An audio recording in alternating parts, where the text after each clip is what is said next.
जय हिंद दोस्तों, मैं अनिल कुमार अपने यूट्यूब चैनल सुपर एकेडमी जैच में आप लोगों का बहुत बहुत स्वागत करता हूं।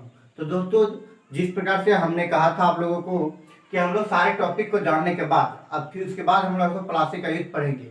इसके पिछले वाले क्लास में दोस्तों अगर हम लोग डेफिनेशन की बात कहा जाए तो दोस्तों हम लोग पूरा है सो 1498 से लेकर जिस प्रकार से हम लोग लगातार चले आ रहे थे और आ गए थे कर्नाटक का तीसरा युद्ध, जिसमें से दोस्तों फ्रांस और यूरोप ये दोनों है सो एक दूसरे में आपस में लड़ रहे थे ताकि है सो एक दूसरे को यहाँ वहाँ भारत से लोगों का जड़ के से उखाड़ के फेंक सके और अपना आधिपत्य जमा सके। इसकी वजह से क्या कर रहे थे, तीन दोनों में झगड़ा चल रहा था, जिसमें से दोस्तों लड़ाई चल रही थी, जिसमें से तीन युद्ध उन लोगों के बीच हुआ था।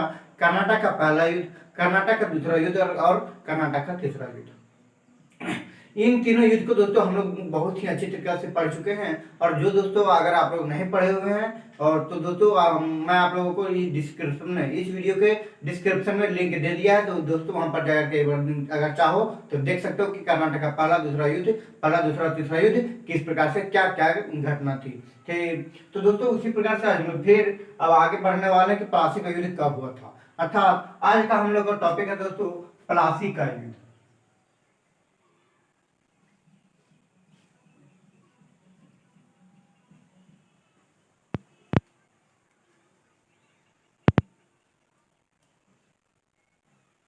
प्लासी का युद्ध ये वाला हम लोग का टॉपिक है। लेकिन दोस्तों हम लोग अभी खास रूप से अगर बात कहा जाए तो हम लोग प्लासी का युद्ध को अगर अच्छी तरीके से जानने की कोशिश करेंगे तो दोस्तों हम लोगों को कहाँ, तो हम लोगों को दोस्तों 1707 से यहाँ से जानना पड़ेगा। क्योंकि दोस्तों ये युद्ध हुआ है 1757 में, ठीक है। ये युद्ध हुआ कहाँ पे, 1757 में, लेकिन हम लोग को पढ़ना है यहाँ पर 1707।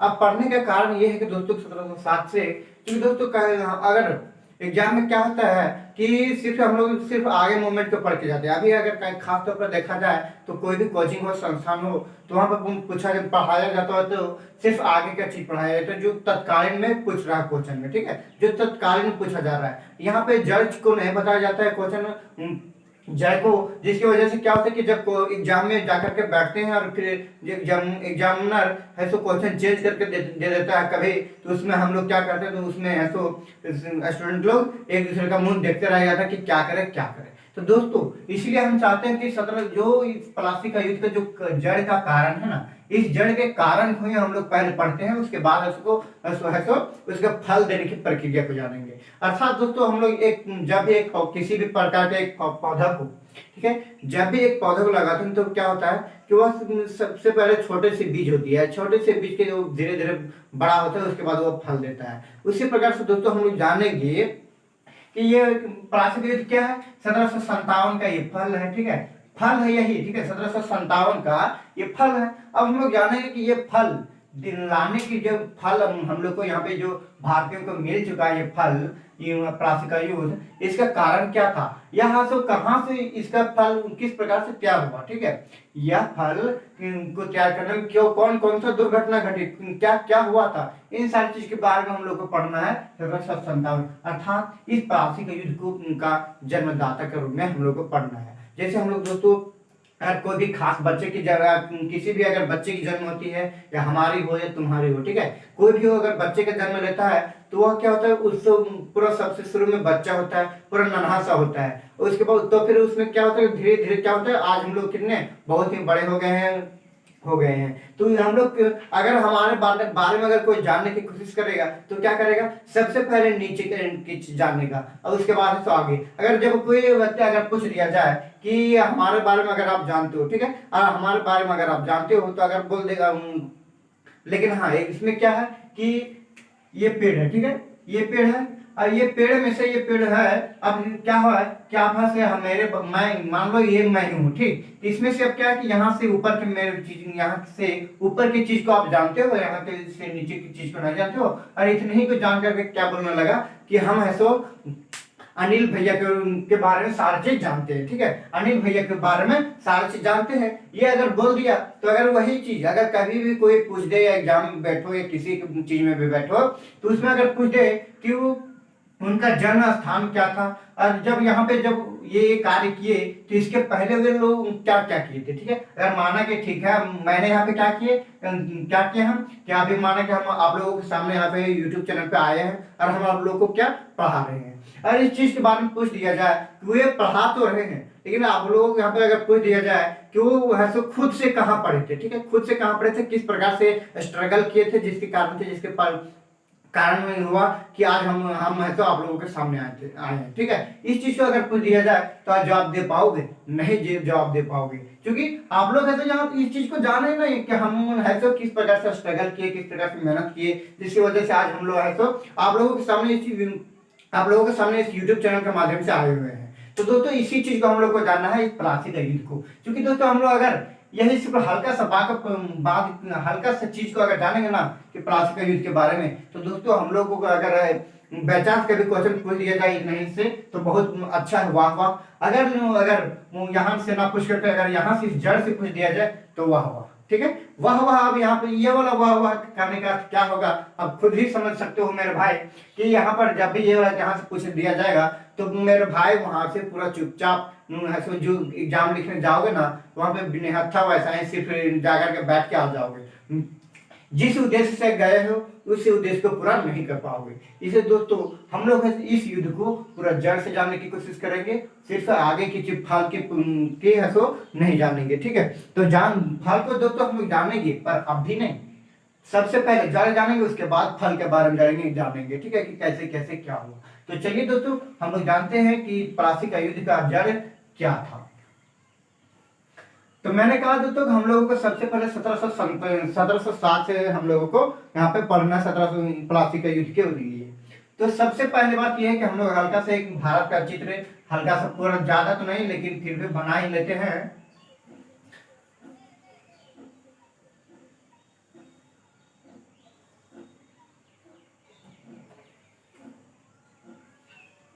ये है भारत का चित्र। ठीक है, और दोस्तों अगर कहीं भी देखो, ठीक है, ये भारत का मैप है, यहाँ से मुंडे वगैरह जो भी बनेगा उसका अलग है, हम लोग को खास काम यही से है। ठीक, तो ये भारत का मैप है। अब यहाँ पे हुआ क्या है कि प्लासी का युद्ध किसके किसके बीच में हुआ है, तो फिर बंगाल का शासक सिराजुद्दौला और अंग्रेजों के बीच में हुआ है। कहाँ? बंगाल का शासक। ठीक है, बंगाल कहाँ पे है? यहाँ पे इस बंगाल का शासक और अंग्रेजों के बीच में हुआ।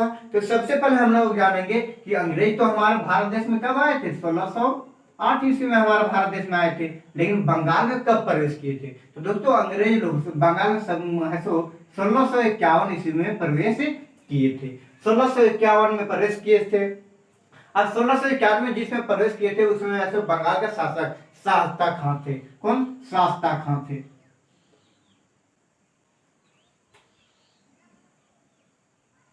इस शास्ता खां से इन अंग्रेजों ने क्या क्या अनुमति लिए, और अनुमति लेने के पश्चात 1651 में वहीं पे बंगाल के हुगली नामक स्थान में एक कोठी खोल दिए।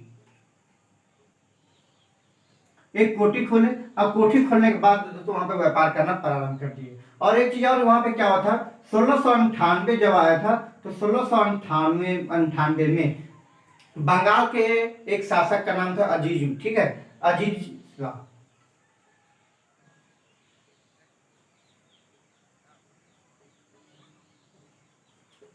अजीमान। ठीक है, अजीमान, इनसे क्या हुआ था कि इनसे जब 1698 में बंगाल के शासक बने थे, बंगाल के नवाब बने थे। ठीक है, तो वहां का इस अजीमान नवाब से उन लोगों ने 3 गांव को प्राप्त किए थे।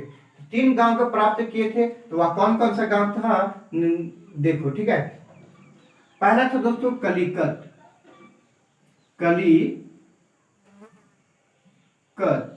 दूसरा था सतानती।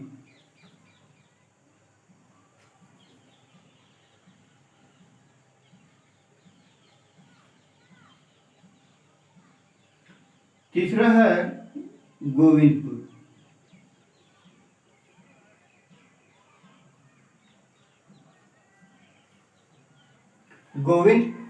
ये तीनों क्षेत्र को दोस्तों यहाँ पर से वहां पर से अजमान शाह से अंग्रेजों ने लिए थे, कलिकत, सुल्तानती और गोविंदपुर। तो तो दोस्तों ये कलिकत जो है ना, इसी कलिकत नामक स्थान में तो स्थान को बाद में अंग्रेजों ने कोलकाता के नाम से विख्यात किया था। कौन सा? तो कोलकाता के नाम से विख्यात किया। और इसी कोलकाता नामक स्थान में फोर्ट विलियम नाम का एक कोठी बना रहे थे। कौन सा? तो दोस्तों फोर्ट विलियम।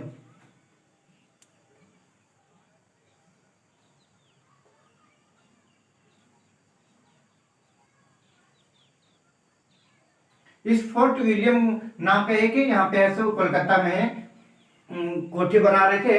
और इसी फोर्ट विलियम कोठी के उद्देश्य से, इसी फोर्ट विलियम से यह युद्ध से प्रारंभ हुआ था, इसी फोर्ट विलियम की कोठी की वजह से। अब क्या था उसके बारे में हम लोग पढ़ेंगे। अब दोस्तों हल्का सा हम लोग यहाँ पे जान गए कि बंगाल में अंग्रेज लोग कब प्रवेश किए थे, कि कब कैसे वहां कोठी खोले थे, इन सारी चीज के बारे में। और अगर और अच्छे से हम लोग को अगर जानना है दोस्तों, तो अगर आप लोगों को जानना है तो दोस्तों डिस्क्रिप्शन में लिंक दिया हुआ है, ठीक है, जाकर के देख लीजिएगा। मैंने दोस्तों आप लोगों को सारी चीज बताया कि अंग्रेज भारत में आकर आए तब से कहाँ कहाँ पे उन लोगों ने सबसे पहले कोठी खोले थे, इन सारी चीज के बारे में अच्छा से मैंने जानकारी दे दिया है। तो दोस्तों वहां पर से एक बार जाकर के देख लीजिएगा। और इतना हम लोग जान गए। अब हम लोग जानते हैं कि यहाँ पे जब बंगाल में युद्ध हुआ था,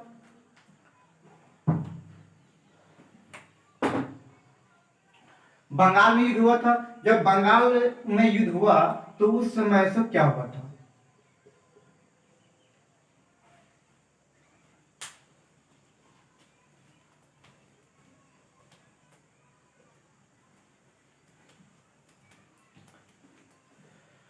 उसमें दोस्तों बंगाल की बात कहा जाए तो बंगाल एक बहुत ही बड़ा क्षेत्र था, ठीक है, बंगाल एक बहुत बड़ा क्षेत्र था। और वो बहुत बड़ा क्षेत्र कहा जाए कौन कौन सा था? तो दोस्तों इसी बंगाल में है तो यहाँ पे बिहार जो है वह भी क्षेत्र था, यहाँ पे जो उड़ीसा है यह भी क्षेत्र था, और तो और यहाँ पे जो बांग्लादेश इधर है बांग्लादेश भी था। तो इसी प्रकार से बहुत सारे थे। और यहाँ पे और बिहार के साथ साथ जो झारखंड है यह भी बंगाल में आता था। अब दोस्तों यहाँ पे बात यह है कि यहाँ पे इतने सारे क्षेत्र रहते हुए यहाँ पे क्या थे, एक ही क्षेत्र था जिसका नाम था बंगाल, जो बंगाल से एक बन गया। अभी हम जिस बार हम लोग जानते हैं पूर्वी पश्चिमी बंगाल जो भारत में मौजूद है वह नाम है, और जो पूर्वी बंगाल के नाम से बटा था वह है दोस्तों बांग्लादेश। और बिहार से दोस्तों निकल गया, बिहार था और बिहार से निकल गया फिर यहाँ पे झारखंड, और बांग्लादेश से एक और ये बंगाल से निकला था एक और यहाँ पे उड़ीसा।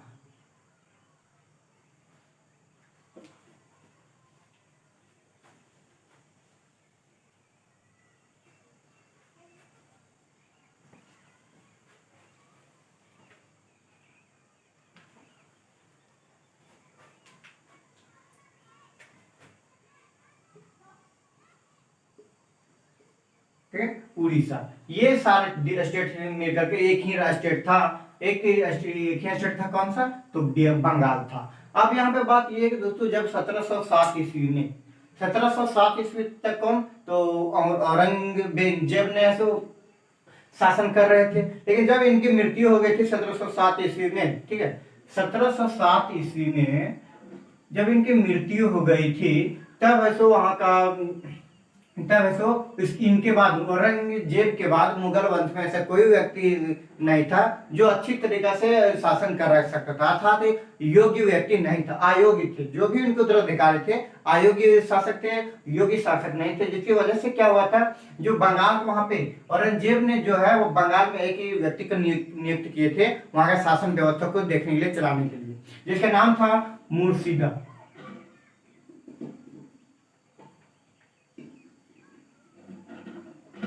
मुर्शिदा खान, ठीक है। इस मुर्शिदा खान को वहां पे ऐसा नियुक्त किए थे और वहां पे ऐसे सारा चीज, वहां का सारा चीज देखभाल ऐसा सारा देखभाल के लिए उसको वहां बंगाल क्षेत्र को चलाने के लिए इसको नियुक्त किए हुए थे। अब ऐसे इसने क्या किया, जब 1707 ईस्वी में बंगाल में, ठीक है, 1707 ईस्वी में औरंगजेब की मृत्यु हो गई थी, तब ऐसे औरंगजेब की मृत्यु होने के बाद मुर्शिदा खान ने क्या किया, बंगाल को अपने अधीन में करने की कोशिश करने लगा। क्योंकि यह जान गया कि अब ऐसा औरंगजेब के बाद ऐसा कोई वह शासक नहीं, ऐसा कोई भी उत्तराधिकारी नहीं है औरंगजेब का जो कि अच्छा तरीका से दृढ़ से ऐसे वहां का शासक चला सकेगा। इसीलिए दोस्तों क्या किया था, ये अपने अधीन में करने लगा था, और सारी चीजें तो अपने, अगर किसी भी चीज के अगर नियम कानून वहां पर बनाना होता था तो ये अपने मुताबिक से कर देता था। वहां पर का जो भी शासन व्यवस्था थी अपने अपने हिसाब से चलाने लगा। मुगल वंश के शासक से, जो भी वहां पर उस समय शासक था मुगल वंश का, उसे अनुमति नहीं लिया करने लगे।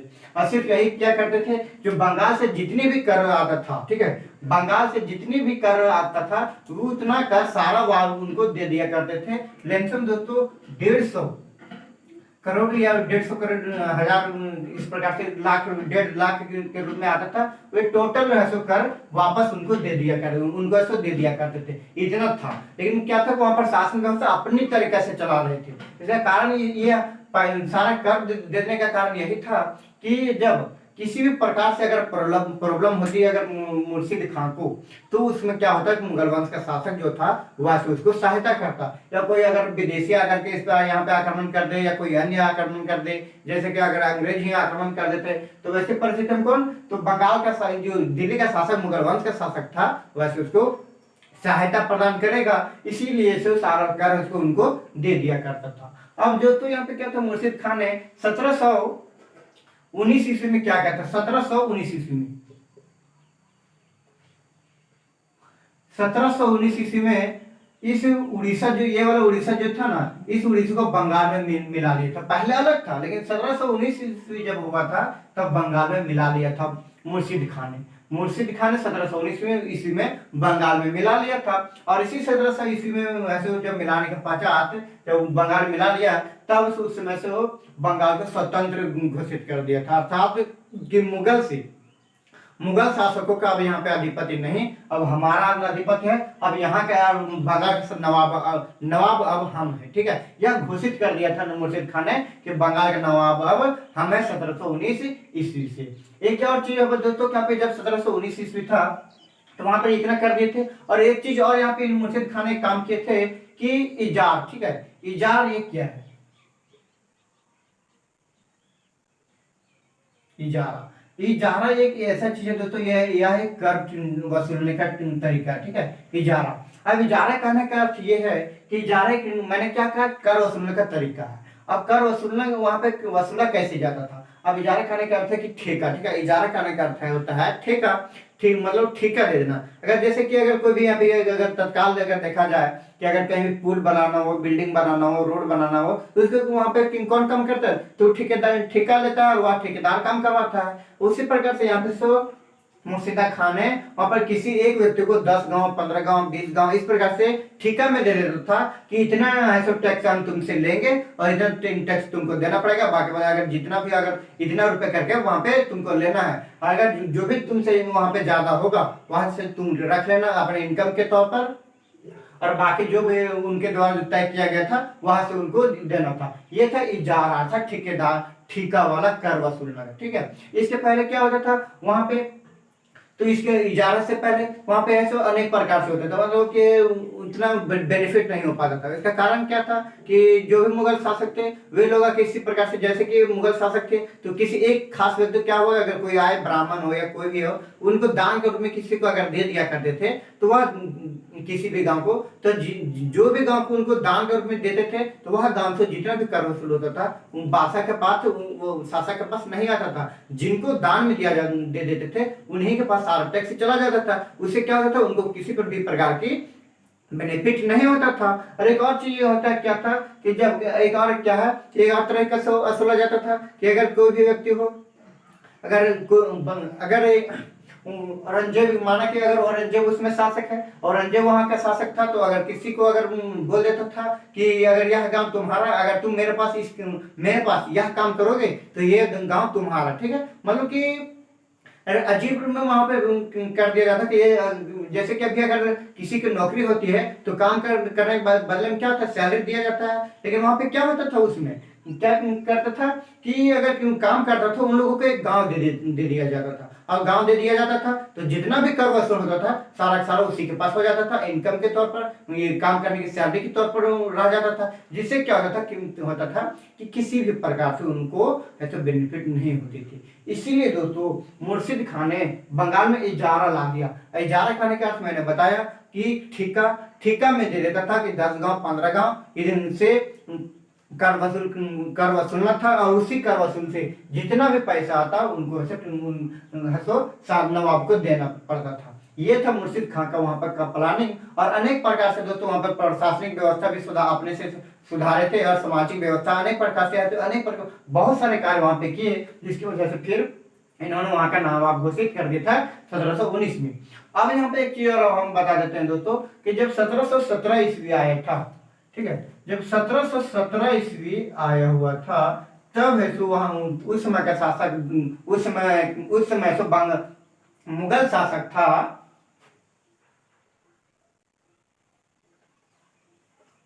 फारूकियर, ठीक है, फारूकियर थे मुगल शासक उसमें फारूकियर थे। इस फारूकियर के क्या था, इनको स्वास्थ्य में प्रॉब्लम थी, बहुत ही ज्यादा खराब हुआ करता था, जिसकी वजह से क्या हुआ था उस समय के 1717 में यही शासक थे ये मुगल वंश से। तो जब बहुत ही ज्यादा तबीयत खराब हुआ करता था, तो जब ज्यादा तबीयत खराब होने की वजह से अनेक प्रकार से चिकित्सक के पास गए थे, फिर भी ठीक नहीं हो पा रहा था। लेकिन जब एक अंग्रेज डॉक्टर आया, और अंग्रेज डॉक्टर ने उनको ऐसे दवा से दी, सलाह दी, और उनको इलाज किए, तब तो वही इलाज से उनका क्या होता तबियत ठीक हो गया था, जिसकी वजह से फारूकियर ने सो क्या किए, खुश हो गए। अब खुश होने की वजह से उन लोगों को 3 सौगात सौंप दिए। अब 3 सौगात क्या था कि सबसे पहला बंगाल, सबसे पहला बात कि बंगाल की बात कहा जाए, बंगाल बी हम लिख देते हैं, ठीक है, बी से बंगाल में छूट दे दिया गया कि अगर तुम हमको 3,000 रुपए, ठीक है, 3,000 वार्षिक रूप से, 3,000 वार्षिक रूप से अगर कर दोगे, ठीक है, 3,000 वार्षिक रूप से अगर तुम हमको कर दोगे, तो पूरा बंगाल में है सो कर मुक्त व्यापार तुमको करने के लिए दिया जाएगा। अर्थात पूरा बंगाल के क्षेत्र में तुम व्यापार कर सकते हो, और तुमको 3,000 अगर तुम 3,000 दोगे तो इसके अलावा तुमको कहीं भी किसी प्रकार का टैक्स नहीं देना पड़ेगा, और तुम खुला है तो व्यापार वहां पे कर सकते हो। यह एक दिया था। और दूसरा था दोस्तों सूरत, ऐसे लिखा, ठीक है, सूरत में सो का एक और बोल गया था कि अगर तुम हमको 10,000 रुपए पर ईयरली वार्षिक रूप से दोगे, ठीक है, तो वहां पर भी पूरा सूरत में भी तुम है सो खुला व्यापार कर सकते हो। खुला व्यापार अर्थात कहने का अर्थ है वह कर मुक्त व्यापार, ठीक है, कर मुक्त व्यापार मतलब सिर्फ एक वर्ष में 10,000 रुपया देना है, बाकी बात तुमको पूरा कहीं भी सूरत में घूम जाओ, वहां पे व्यापार के लिए कहीं भी तुमको टैक्स नहीं लिया जाएगा, ये दे दिया गया था। दूसरा सवाल हो गया। अब तीसरा ये था दोस्तों टकसाल। टकसाल ये क्या है? टकसाल दोस्तों यह एक मुंबई का क्षेत्र है, वहां पर उन लोगों ने अंग्रेजों ने एक फैक्ट्री बैठाया था जिसमें से सिक्का का निर्माण किया जाता था। अब सिक्का का निर्माण किया जाता था तो भारत में उन लोगों का सिक्का तो नहीं चल रहा था, जिसकी वजह से वे लोग परेशान थे। तो उसी सिक्का को इन लोगों ने ये फारूकियर ने वहां जो शासक थे उन लोगों को उस सिक्का को वैध कर दिया था, भारत में चलाने के लिए अनुमति दे दिए, और बोल दिए कि मुगल कालीन समय में तो इस मुगल वंश में कालीन समय जो चल रहा है उसमें है तो आपका सिक्का चलाया जाएगा, अनुमान माननीय कर दिया गया, वैध कर दिया गया, ठीक है। तो ये उन लोगों को है तो टकसाल का सिक्का भी वहां पे चलने लगा था। तो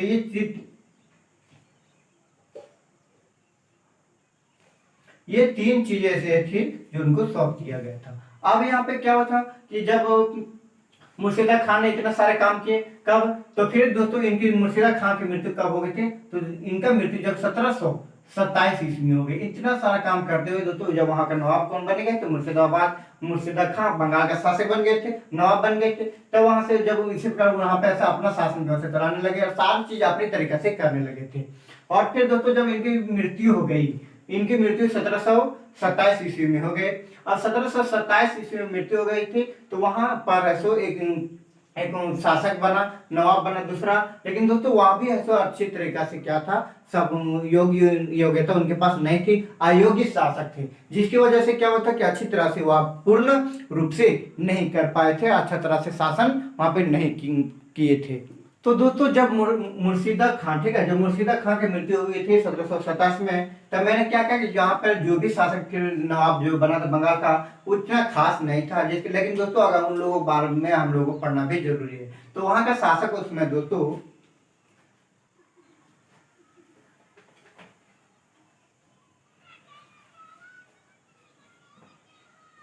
1727 में इनकी मृत्यु हो गई थी।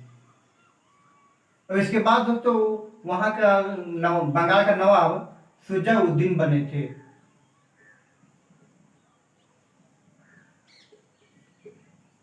शुजाउद्दीन बने थे, जिनकी शासनकाल दोस्तों 1727 से 1739 तक था।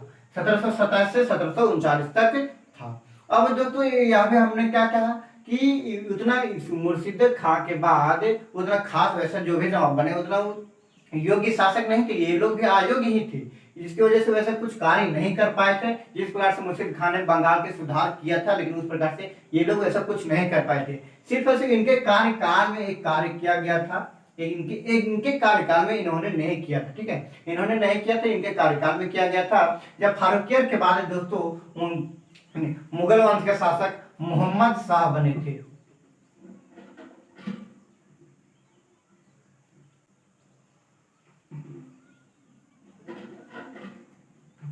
मोहम्मद शाह बने थे, जिसको दोस्तों मोहम्मद रंगीला के नाम से भी जाना जाता है। ठीक है, मोहम्मद रंगीला के नाम से। तो मोहम्मद शाह शासक बने थे। इन्होंने किया है 1733 ईस्वी में 1733 ईस्वी में जो ये बिहार का क्षेत्र था ना, ये बिहार का क्षेत्र, इस बिहार के क्षेत्र को बंगाल में मिला दिए थे। ठीक है, इस बिहार के क्षेत्र को किसमें, तो बिहार में मिला दिए थे। उस समय दोस्तों बिहार का जो जैसे कि जिस प्रकार से औरंगजेब ने नियुक्त किया था किसको, मुर्शिद खां को, उसी प्रकार है सो बिहार को उसमें है सो नियुक्त किया हुआ अलीवर्दी खान था, जो अच्छा एक योग्य व्यक्ति था। वह है सो अलीवर्दी खान जो बिहार का सारे क्षेत्र को कार्यभार के रूप में वहां पे किस प्रकार से शासन व्यवस्था चलाना है चलाना सारी चीज को देखा करता था अलीवर्दी खान। तो वही अलीवर्दी खान ने क्या किया था उसके बाद, जब 1727 में मैंने क्या कहा, 1727 से 1739 तक शुजाउद्दीन का शासनकाल था। इसमें से इसने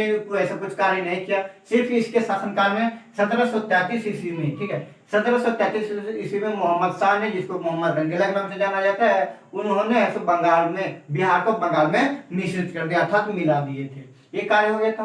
अब हम लोग जानेंगे कि अब मैंने कहा अलीवर्दी खान जो एक योगी से व्यक्ति थे, यह एक शासक के नवाब बनने की इनके अंदर क्षमता थी। और यहाँ पे इन्होंने जब मिलाया गया बंगाल में, तब इन्होंने देखा कि शुजाउद्दीन जो है उतना खास नहीं है। लेकिन दोस्तों इसके जब 1733 में मिलाए थे तो उतना खास तो उतना देख ही रहे थे। उसी समय से इन्होंने क्या किया था कि वहां पे अपना नवाब घोषित, अपने आप में नवाब बनने की मन में ला लिए थे और उन पर कार्य करना स्टार्ट कर दिए थे। लेकिन दोस्तों जब इनकी 1739 में मृत्यु हो गई थी, तब इनके बाद बंगाल का शासक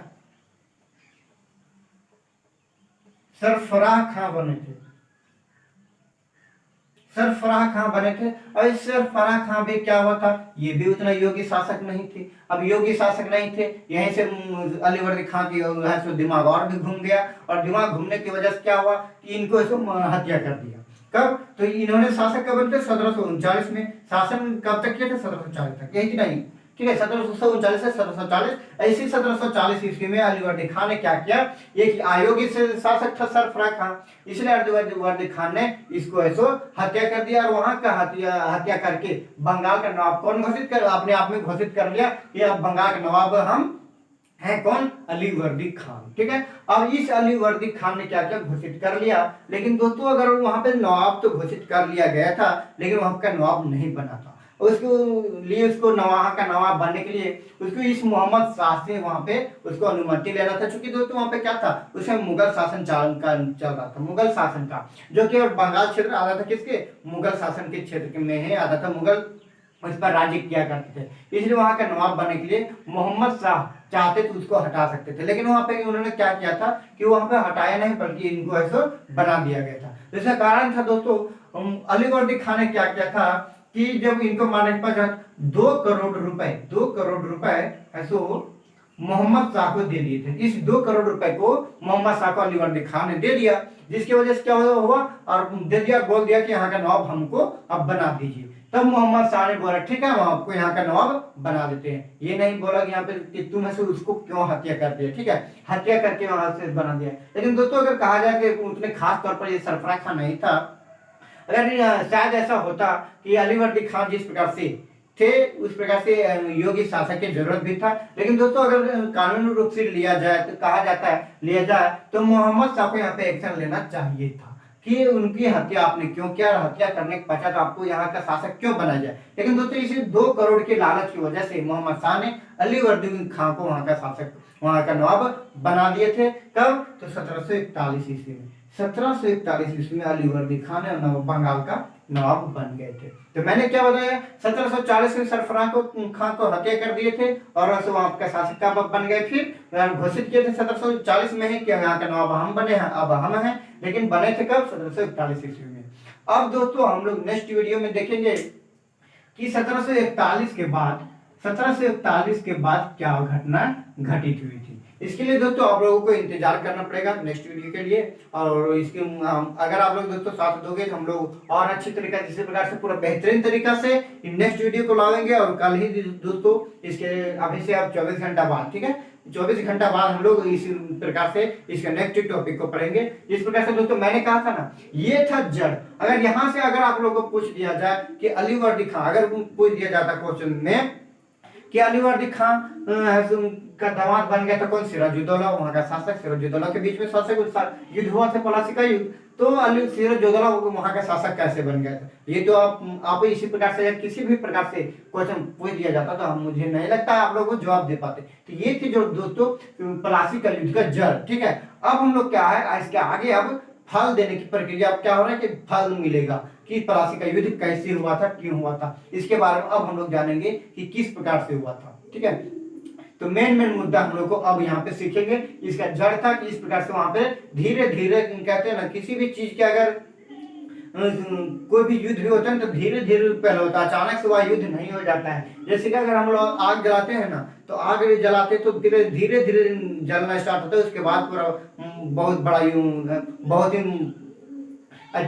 ज्यादा मात्रा में जलने लगता है। उसी प्रकार से दोस्तों यहाँ पे सबसे पहले धीरे धीरे जल रहा था, एक हल्का हल्का सो क्या हो रहा था कि जलते जा रहा था, खोखला होते जा रहा था बंगाल, और अंतिम में क्या हुआ था, एकता की भावना हटे गया था। तो दोस्तों यही था जड़। और चलिए अब हम लोग, मैंने कहा कि हम लोग ज्यादा नहीं, बस फिर नेक्स्ट वीडियो में हम लोग जानेंगे कि प्लासी का युद्ध अब नेक्स्ट क्या है। तो दोस्तों आज का टॉपिक हम लोग को कंप्लीट हुआ, प्लासी का प्रथम युद्ध, प्लासी का युद्ध पार्ट 1, ठीक है। तो दोस्तों अगर आप लोगों को ये वीडियो अच्छी लगी हो तो लाइक कीजिए और अपने दोस्तों तक शेयर कीजिए। अगर चैनल पर फर्स्ट बार आए हुए हैं तो चैनल को सब्सक्राइब कर लीजिए ताकि मेरे हर वीडियो की नोटिफिकेशन सबसे पहले आप तक पहुंचेगी। तो दोस्तों मुझे मालूम है कि आप लोग ऐसे यहाँ पे आप लोगों को प्रॉब्लम हो रही होगी। और हाँ दोस्तों मैं अभी भी कह देता हूँ, जो लोग ऐसे इस वीडियो को, अभी मुझे पता है आप लोगों के सामने ये वीडियो अच्छे से नहीं दिख रही होगी, लेकिन दोस्तों जो किसी भी प्रकार से परेशानी को झेल करके ये वीडियो को देखा है, मुझे उसको मैं गारंटी देता हूँ, 100% गारंटी देता हूँ